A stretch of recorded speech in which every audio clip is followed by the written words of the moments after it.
This boy and girl coming home from school look quite content with life. And why not?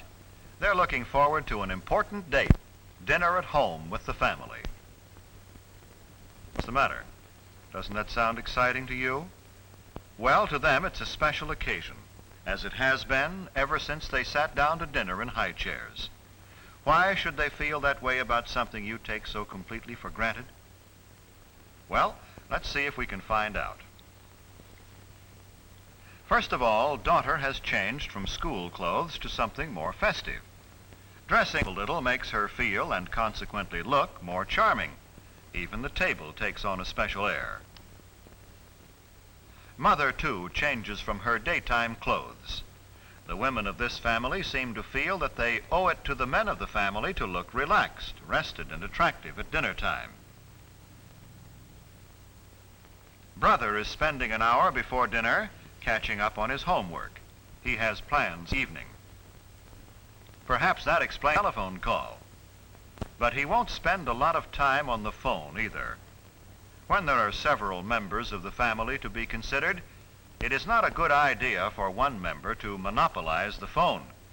And it is never good to allow telephone conversations to interfere with studies.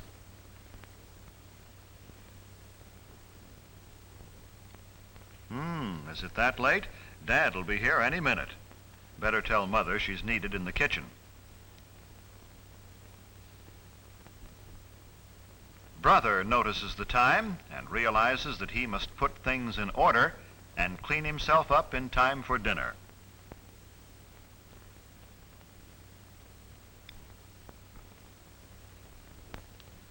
Hello there. Junior is always in a hurry, particularly for dinner. But first there's a cleanup job to do on this young man. Brother takes it upon himself to help share Junior's responsibility for keeping their room in good order and keeping Junior in good order, too. Punctuality is stressed in this household. By that I mean hair is combed and faces and hands scrubbed before the boys come to the table so they won't delay the meal.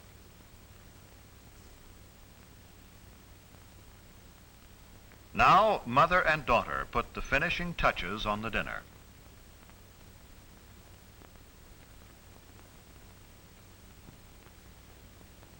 Father, too, looks forward to this date with the family. He has had a hard day at the office, and in his briefcase are some contracts which must be looked over tonight. But in the meantime, he will relax at dinner with those he loves. A simple centerpiece made from some flowers which grow in the backyard is another of daughter's contributions to the dinner.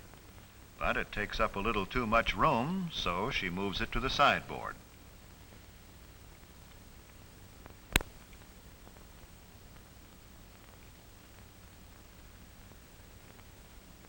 These boys greet their dad as though they are genuinely glad to see him, as though they had really missed being away from him during the day and are anxious to talk to him. This is the time for pleasant discussion in a thoroughly relaxed mood. They don't pick this time of the day to spring unpleasant surprises on Dad. If they have disagreeable news, they'll postpone the discussion until another time. And this is no time to dun Father for a raise in your allowance, new clothes, or argue about other financial matters. Ah, dinner time. Yes, Mother, Junior remembered to clean up.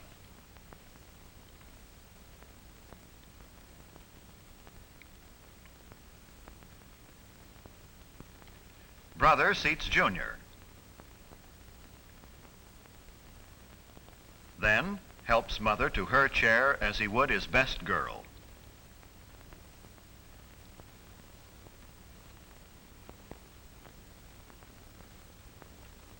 Well, the dinner date has begun, and they're all happy about it.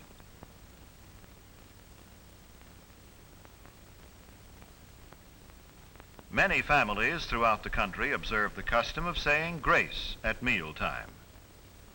It is always treated with reverence and respect.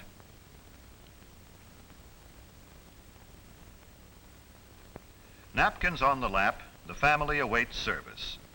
They converse pleasantly while Dad serves. I said pleasantly, for that is the keynote at dinner time. It is not only good manners, but good sense. Pleasant, unemotional conversation helps digestion. Father serves mother first, then daughter, then the boys. Don't worry, fellas, you won't get left.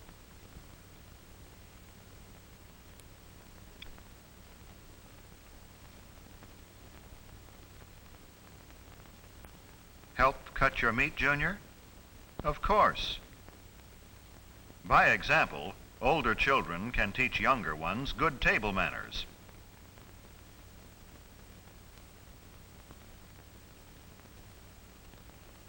No one starts eating until Father has served himself. Always wait for the hostess, in this case Mother, to begin eating before you start. Let Father and Mother guide the conversational trend if they desire. After all, they made all this possible and may want to talk over their day with each other. Tell Mother how good the food is. Maybe Sis rates a compliment too. It makes them want to continue pleasing you. Well, all this is good general advice, but there are some specific don'ts. Maybe the family will demonstrate for us. Don't monopolize the conversation and go on and on without stopping. Nothing destroys the charm of a meal more quickly. To say that the rest of the group is bored would be a gross understatement.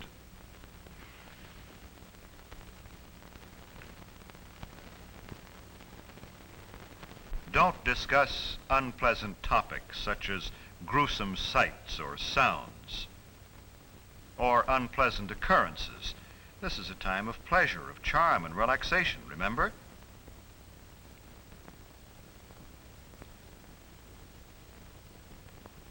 Don't make unkind comparisons about your standard of living. The dinner table is no place for discontent. It makes Dad and Mother uncomfortable and unhappy.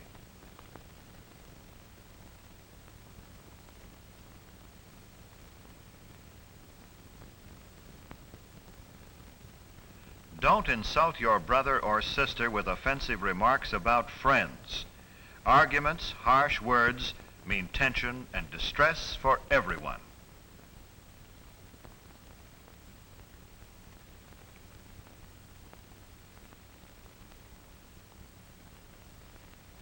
Do remember simply this.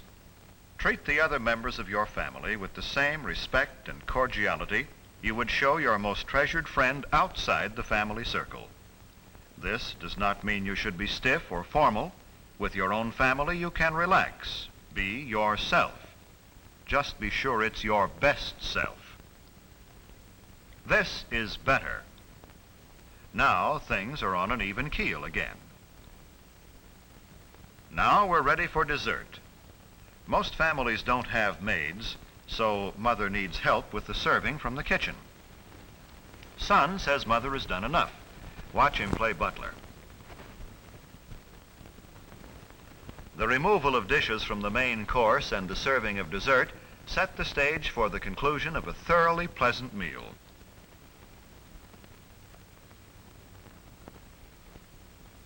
Do you begin to see now how a date with your family can be a truly special occasion? Do you know why brother and sister looked forward to the evening? When the dinner hour at home is treated with a certain amount of graciousness and ceremony, it can be memorable. There is no family so poor but that the evening meal can be eaten in an atmosphere of warmth and gentleness. There is no family so busy but that it can come together in the evening for a dinner date which will give its members something to look back upon with happiness all their days.